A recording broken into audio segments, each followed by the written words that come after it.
So the first step is to release the lever for the hood. The next step is to remove this metallic holder latch thing.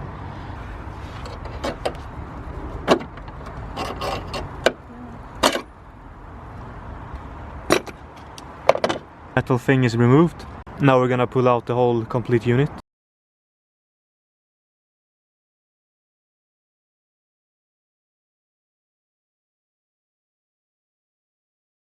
So the last step is to turn this plastic holder here. Just turn it and the position light is there, or the parking light. Like that. Here you have it. This is the specific light bulb that you will need to change either the sidewall lamp or the position light lamp or the parking lamp. And they are both the same. So this is exactly the one you're supposed to buy. As you see. Yep.